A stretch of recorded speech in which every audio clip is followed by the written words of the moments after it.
after visit Singapore on 4th and 5th September 2024 at the invitation of Prime Minister His Excellency Mr. Lawrence Wong of Singapore.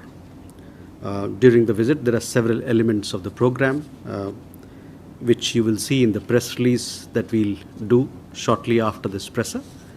As also, we'll be scheduling a pre-visit briefing by Secretary on this upcoming visit of the Prime Minister. So that was the announcement for me to make.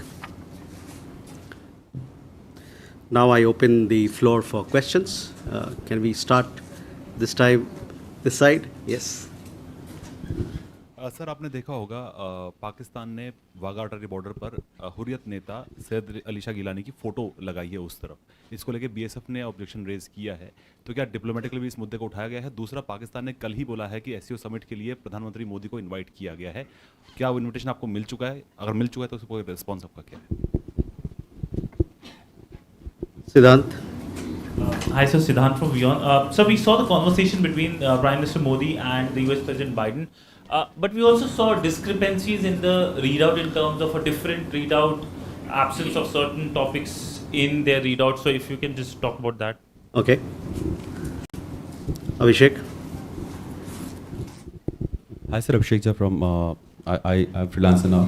So my question is regarding this recent reports emerging from Bangladesh, where it has been reported by several institutions backed by government also that Indian agencies and Indian government's actions had flooded part of Bangladesh, and there are apparently some dams which were opened, the gates of dam were opened, that resulted in those flooding situations. Do you have anything to say on that, whether it was deliberate or something natural happened in that? Ghazali.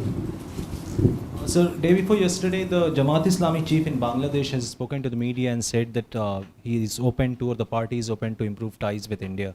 So, knowing that the party is accused of fomenting anti-India sentiments there, what is the Indian government's stand over it?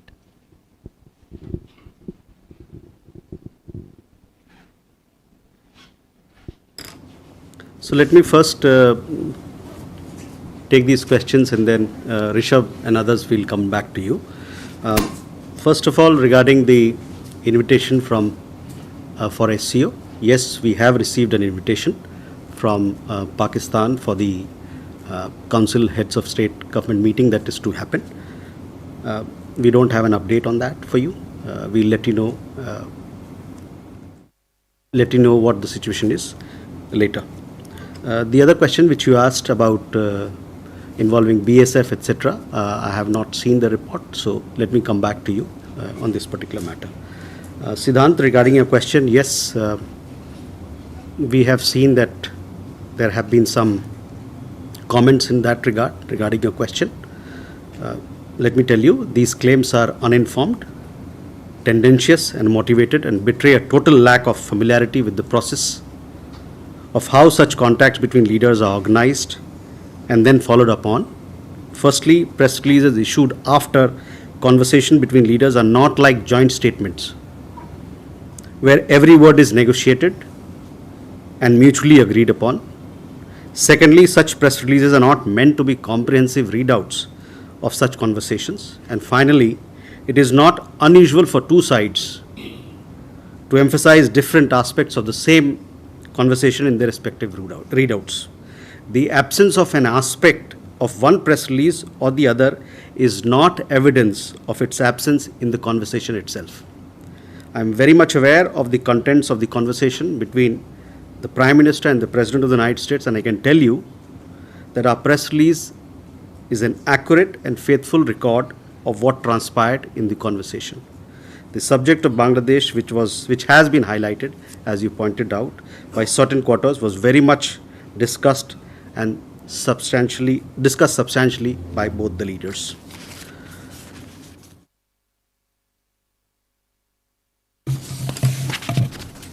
Abhishek, regarding your question regarding some international reports on the flood situation in Bangladesh, let me tell you, we've seen the CNN report on the flood situation in Bangladesh. Its narrative is misleading and suggests that India is somehow responsible for the floods.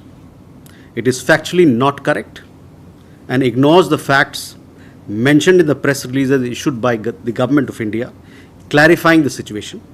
They also have ignored that we have a regular and timely exchange of data and critical information between the two countries through existing joint mechanisms for water resources management.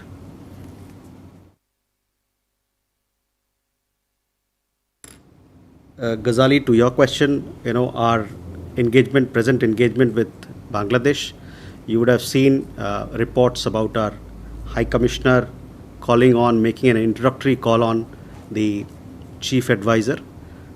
This happened some days back, where he discussed several aspects of our relationship. He also talked about that India would like to continue to work with Bangladesh to fulfill the shared aspirations of peoples of both countries for prosperity, security, and development. High Commissioner had conveyed that our commitment to taking forward the relationship in accordance with our respective national priorities. He stressed on this fact.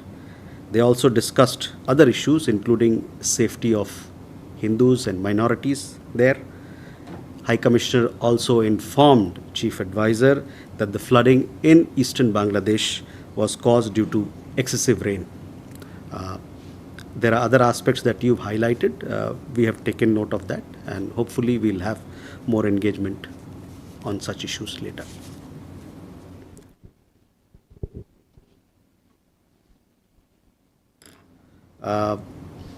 We can have more questions. Yeah. So Rishabh, and then. So good evening, Rishabh from Times Now. So as per the reports from Bangladesh and statement from the Bangladesh Home Affairs Advisor, the diplomatic passports of Sheikh Hasina, the former Prime Minister, and all her members of her cabinet as well as MPs have been now disqualified.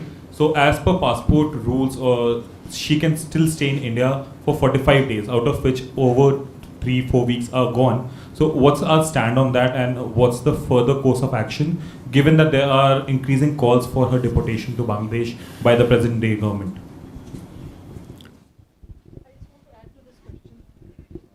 My name is Vinita. I work for the Asian Age Deccan Chronicle. Just adding to his question, has the MEA received a formal request for her deportation of Sheikh Hasina?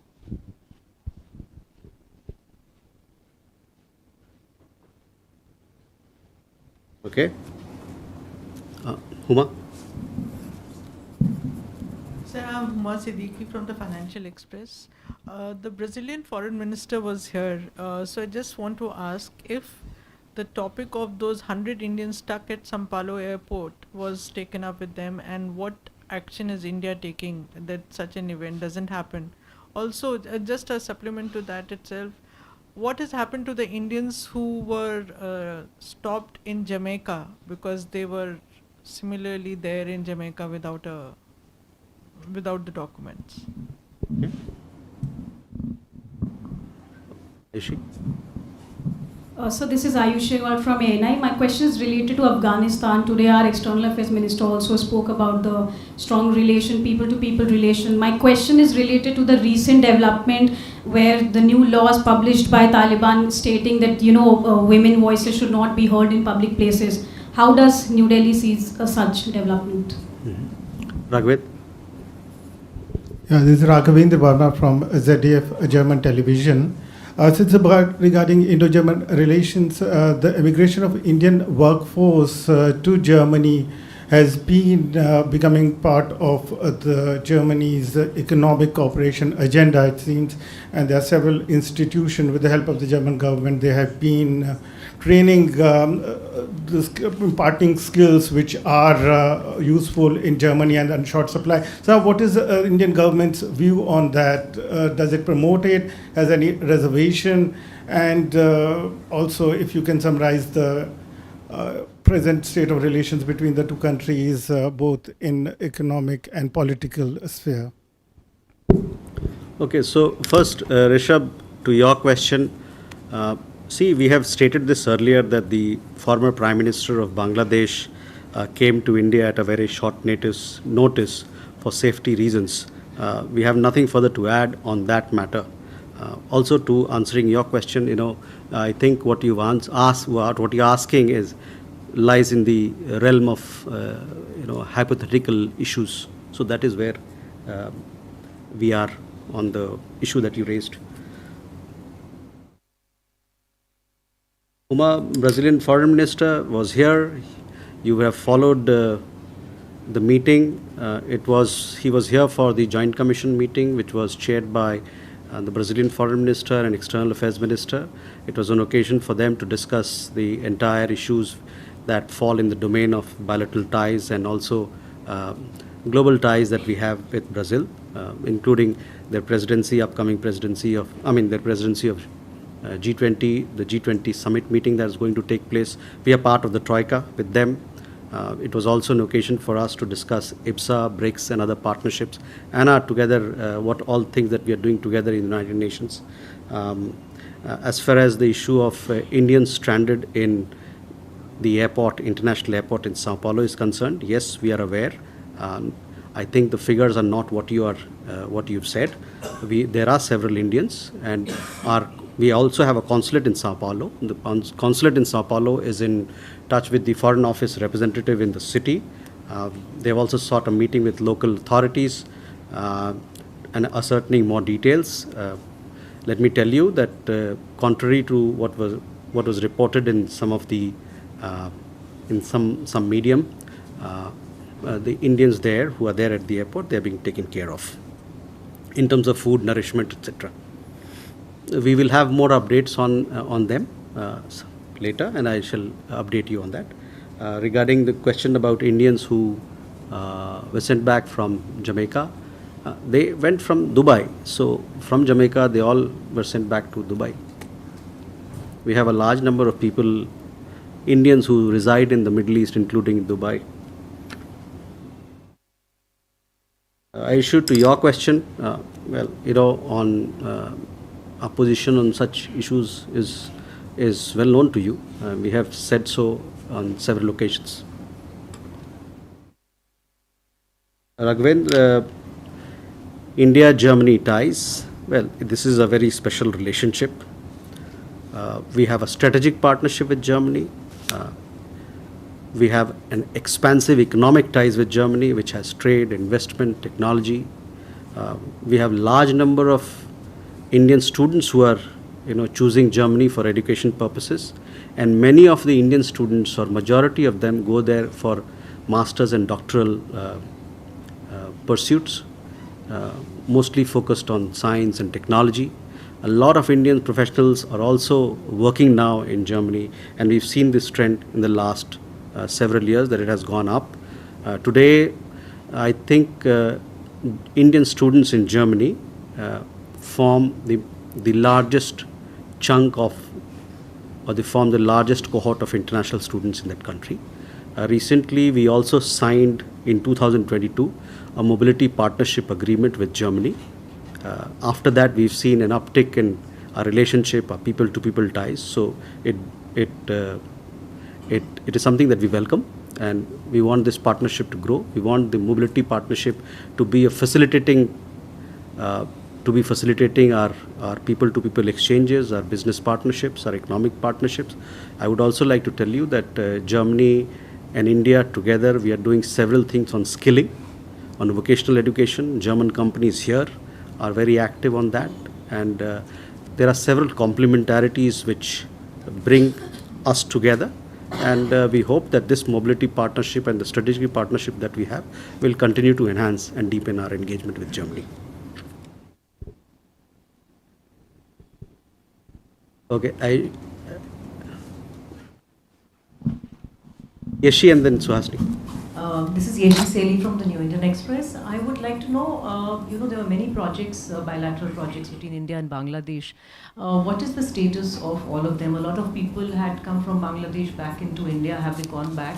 And was the Indian High Commission and the additional High Commissions in Bangladesh, 4 additional High Commissions, were they given extra enhanced security when the turmoil was at its peak? There are reports which said that the army had pitched in to protect them.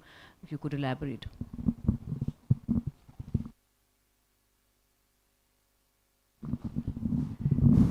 This is Suhasini Heather from The Hindu. Since the statement was made after Prime Minister Modi left Kiev, and this is the first briefing since then, I wanted to clarify India's position. At a press meeting in Kiev last Friday, Ukrainian President Vladimir Zelensky said 4 things. He said that India must end its oil imports from Russia now, that India cannot host a summit for the peace if it did not, the second summit in November, if it did not sign on to the declaration for the first, that if India wants to end the war, it must change its attitude towards Russia. And that 4, that India should coordinate its votes at the UN with Ukraine before abstaining, and Ukraine is not happy with this. I'd like your response to those statements made by Mr. Zelensky, and whether India is now considering a change in its policies on all these 4 issues. And just one follow-up, if I may, on the question on the SCO. Given that no Indian minister has traveled to Pakistan for the SAARC summit since 2016, will India participate in the heads of government meeting of the SCO in Pakistan at all? Okay. Shruti and then... So, Shruti Ranjan from Bloomberg, sir. In adding on to Suhasini's question, so can you confirm or deny whether President Zelensky asked, whether President Zelensky had, during his meeting with Prime Minister Modi, offered that or proposed that India hold the next peace summit? And if so, what is India's stand on it? Will it go ahead with it? Okay. Manish. Manish Chand, India Rights Network. So there is speculation about potential Quad summit on the sidelines of the UNG in New York in September. Is that true? Are we working towards that? And number 2, the interim government in Bangladesh lifted the ban on Jamaat-e-Islami, which is known for its vociferous anti-India rhetoric and all that. What is your sense? Has anti-India activity lessened? What is your reaction to the withdrawal of the ban on Jamaat? Thank you. Padma Rao, a freelance foreign correspondent, sir. India's National Security Advisor, Mr. Doval, called on the Sri Lankan President this morning, and he discussed economic collaboration, and there was also a Colombo Security Conclave on. We have very few details, sir, if you could elaborate on what took place at the Security Conclave, especially in light of the fact that elections are due in Sri Lanka. Thank you. Okay. So let me take, we have got 5 here lined up. Yeshi, regarding bilateral projects. Yes, because of the turmoil in Bangladesh, projects have been impacted. Let me tell you that our development cooperation activities with Bangladesh are aimed at the welfare of the people of Bangladesh. You would have seen that the Prime Minister in his Independence Day speech as well had stated that India will always be a well-wisher of Bangladesh in its development journey. Work on some of the projects, as I told you, has stalled because of has been affected because of the law and order situation there. Once the situation stabilizes, normalcy is restored, then we will we will engage in consultations with the interim government about our development initiatives, and then see how best to take those forward and what sort of understanding we can reach on them. The other thing regarding security, yes, security during the turmoil you saw, it was a problem not just for us but for everybody. You saw what happened to the Indian Cultural Center. It was in news all over.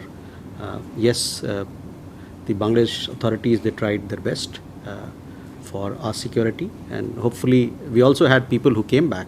They had to, the essential, non-essential staff had to come back. Some of the family members had to come back for the reasons of the turmoil. Hopefully normalcy returns soon, that we can begin our engagement in the right earnest.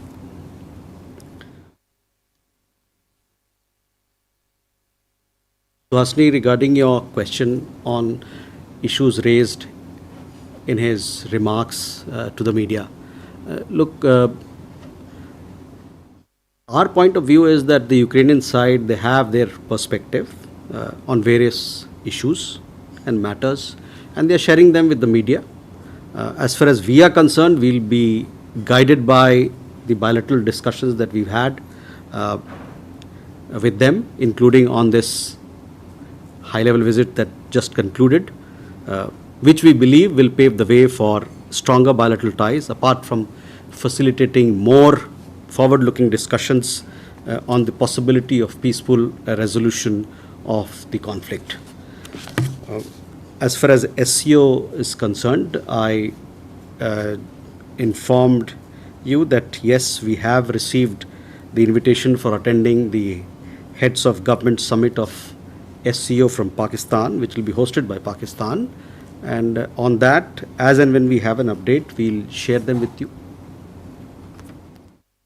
On the question of, Sudhi, your question about peace talks, a peace summit that you... look, our point here is we have always advocated constructive, solution-oriented and practical engagement with all stakeholders to achieve a negotiated settlement to this conflict. This is evident in our approach,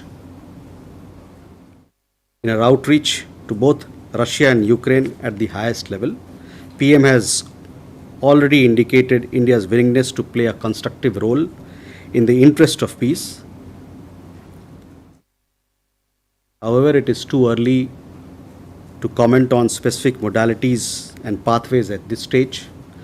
The decision to when and how to commence peace talks is the prerogative of the two parties to the conflict.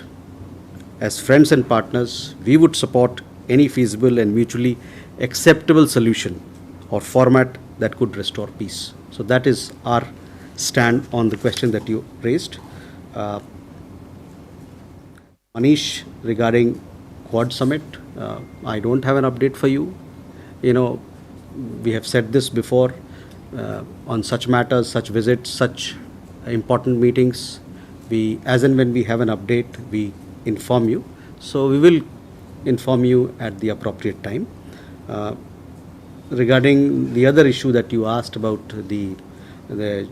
about Bangladesh, this we see it as an internal issue of Bangladesh. Padma, you are asking a question on which, you know, it is, the meetings are going on, the security conclave in Columbus Security Conclave is on even as we speak. By evening, perhaps we will have an update on it, we'll have a readout which will help you to understand all that has transpired in the meetings and where we are on this particular aspect.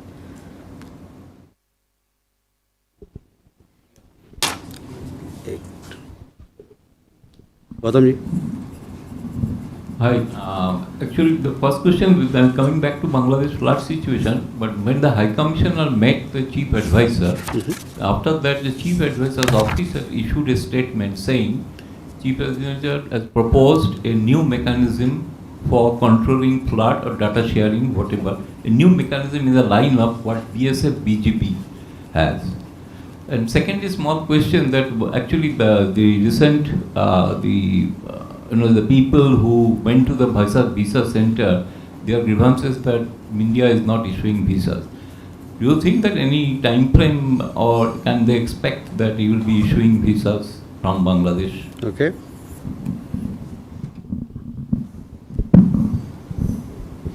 Hello, sir. I'm Shalu from DW Germany. Pardon me, I'm repeating the question that's been asked by my colleagues, but just seeking some clarity on Sheikh Hasina's future. Could you confirm or deny if there's been any formal request by the Bangladeshi government, the interim government, for her extradition? And in case of that eventuality, how would India respond?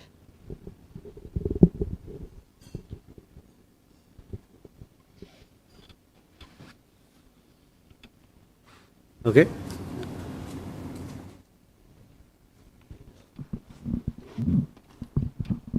सपना from Sadhana group. Sir मेरा सवाल यह है, अभी कुछ दिन पहले finance minister और विदेश मंत्री और कई मंत्री, कॉमर्स मिनिस्टर भी सिंगापुर गए थे और अब प्रधानमंत्री जी का दौरा है सिंगापुर में, तो वहाँ पर इकोनॉमिक कोलैबोरेशन को लेकर बात हुई थी। आगे उसी के बारे में और बात की जाएगी या फिर और किन मुद्दों पे बातचीत होगी, इसके बारे में अगर आप और एक्सप्लेन कर सकें।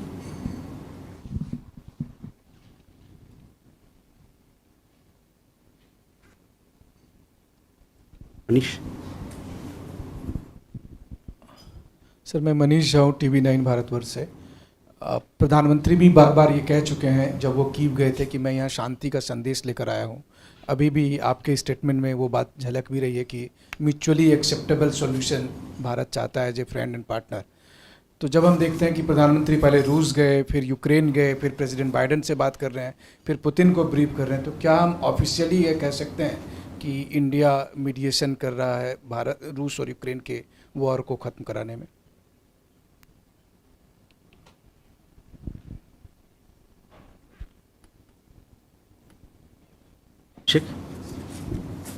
Hi, sir. Abhishek again. Sir, I have a question regarding US Ambassador Eric Garcetti. There have been media reports in USA that have alleged that the investigation have alleged that Eric Garcetti had ignored complaints of sexual misconduct by one of his close colleagues in the past, and probably that was one of the reasons why why the position in India was vacant for 2 years, and there are also reports that he has probably lied under oath. Have you, are you aware of these reports, and do you have any thing to say on that?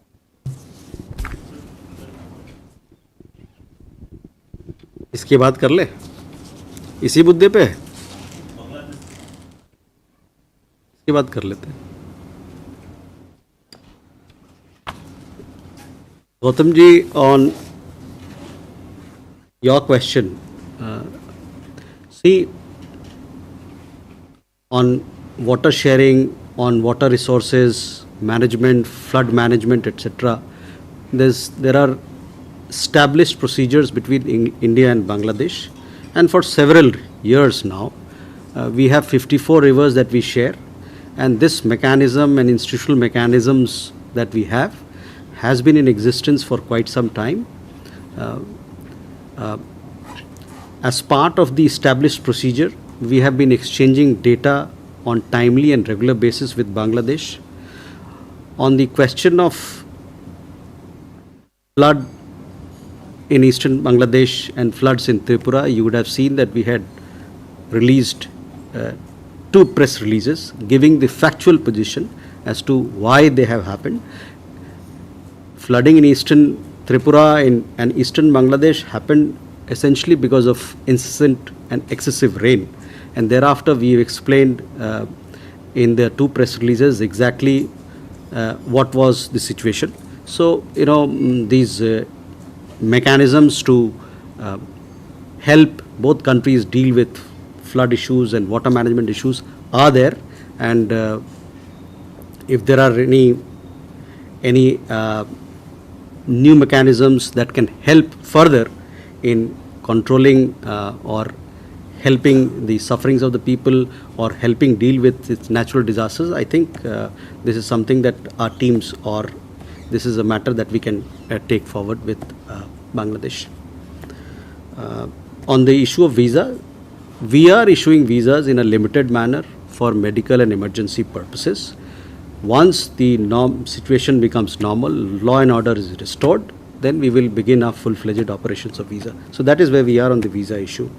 On your question from our friend from DW, this particular question I had answered when we had the last presser also on 16th of August. What you are actually asking is something which in our understanding lies in the domain of hypothetical sphere. In fact, it is not our practice to answer hypothetical questions. So I'll keep it at that.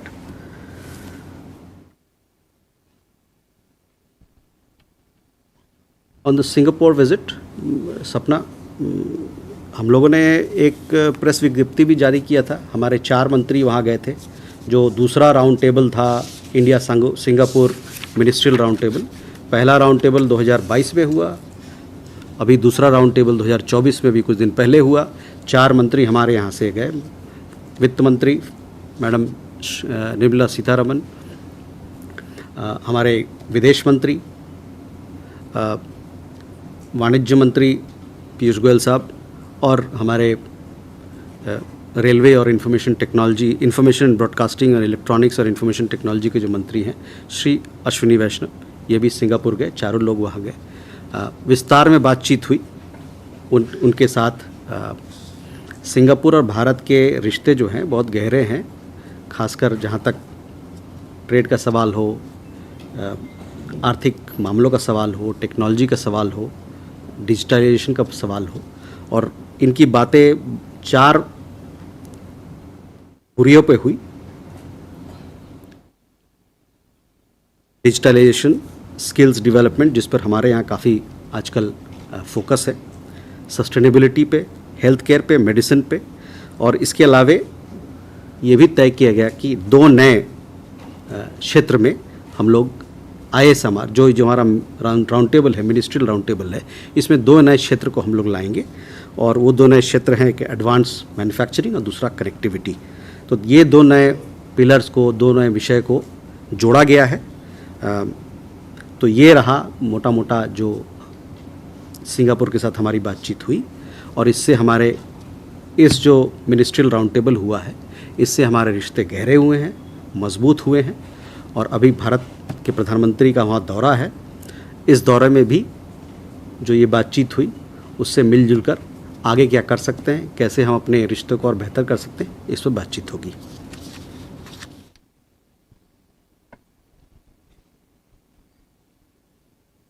Manish, अपने जब Ukraine में हमारे प्रधानमंत्री वहाँ गए, उसके बाद हम लोगों ने एक उनकी जो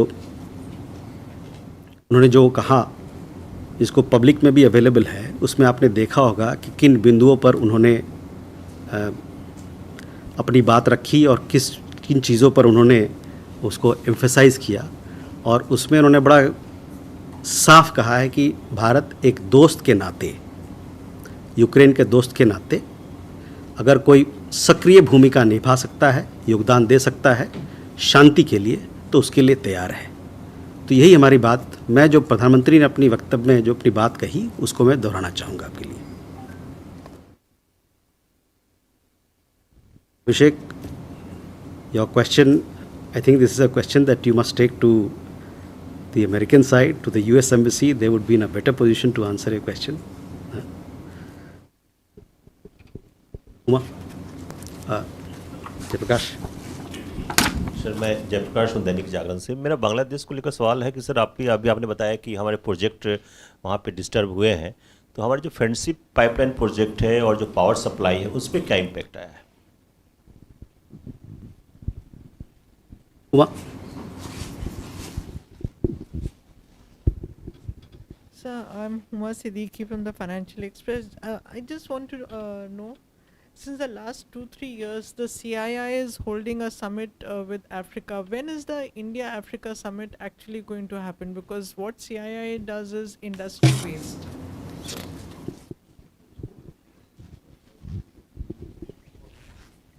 Hello?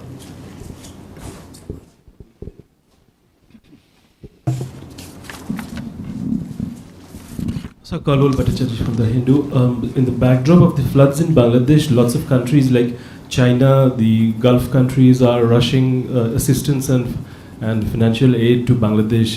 I wanted to know, India, which has a history of helping countries that are hit by natural disasters, be it Turkey or Nepal, why hasn't India reached out so far? Or has there been any dialogue between India and Bangladesh on this matter so far in the last 1 week? Okay. Sir, Divya from Indian Express. We see that Kerala Chief Minister has again written to the External Affairs Minister on the issue of Indians stuck in the Russian army. He's named 4 people and also given their location. So what is the movement and status on that? Jayaprakash जी, जो हमारे वहाँ पर जो development project चल रहे हैं बांग्लादेश में, तो जो वहाँ पर अभी स्थिति है उसके कारण वो स्थगित हो गए, क्योंकि कुछ लोग जो वहाँ थे, बहुत सारे डेवलपमेंट प्रोजेक्ट में काम कर रहे थे, वो उनको वापस आना पड़ा, और कई एक और कारण से ये रुक गए हैं। तो एक बार जब स्थिति ऐसी होगी, जब बेहतर होगा स्थिति, वहाँ पर जो कानून व्यवस्था बहाल हो जाएगा, फिर देखेंगे, उनके सरकार से बात करेंगे कि इसको कैसे फिर से आगे ले जाया जाए। तो ये है स्थिति अभी जो है। मैं सभी प्रोजेक्ट के बारे में बात कर रहा हूँ कि जो प्रोजेक्ट हैं अभी वहाँ जो हालात हैं उसके कारण जो बदलाव आया है, जो कानून व्यवस्था वहाँ बिगड़ गई थी, उसके कारण उस पे सब पे असर पड़ा है। तो एक बार स्थिति नियंत्रण में आ जाएगा, उसके बाद देखेंगे हम लोग कैसे इनको बेहतर कर सकते हैं। Huma, we recently had the CII India-Africa Summit. This is a very important business platform for our engagement with Africa. This was the 19th meeting. You know, with Africa we have very special and very historic partnership. This particular conclave, which was held a few days back, was inaugurated by Vice President, Honorable Vice President, and we also had participation of 6 Vice Presidents from different countries in Africa. Let me list out which all countries were there. We had Vice Presidents from 6 countries: Burundi, Guinea Equatorial, Gambia, Liberia, Mauritius and Zimbabwe. In addition, we also had 40 ministerial participation from Africa. In all, there were 65 countries. So India, all the African countries. In addition, we also had several other countries who participated in this business conclave. Some 1,200 delegates were there. So it was a big exercise. And over the years, such business engagements have been strengthening and deepening our ties with Africa. On the question of India-Africa Forum Summit, we've had some conversations with this on this particular front with African Union. Including very recently, we will, so far we don't have an update for you as to when we will have this summit, but we are in talks with the African Union to see when we can schedule it. Kalol, to your question, you know, I said that our High Commissioner there is in touch with the local government, and he also had a meeting chance to call on the chief advisor where they discussed all issues of interest. So that is where I would leave your question answer. That is where I will leave my answer. Divya, Russian Army, we have an update. As of now, as of today, we have 15 Indians who've been released and they have returned to India. There are others who are waiting for discharge. Our mission, our embassy is in touch with the Russian authorities, both on the foreign office side, the defense side, and we hope that our people, those who want to return back to India, will be released soon. 15. 1-5.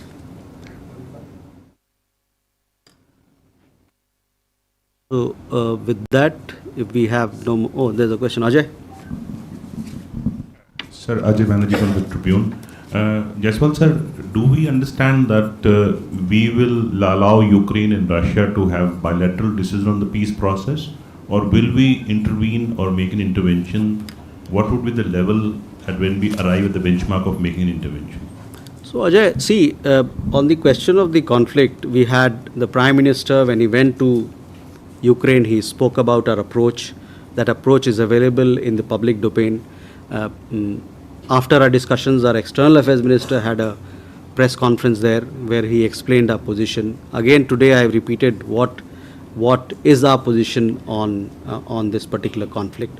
So Ajay, I would urge you that please refer to all that we have had said on this. There's nothing new to add. And in fact, answering several questions from the left, I had highlighted our approach. That is where it remains.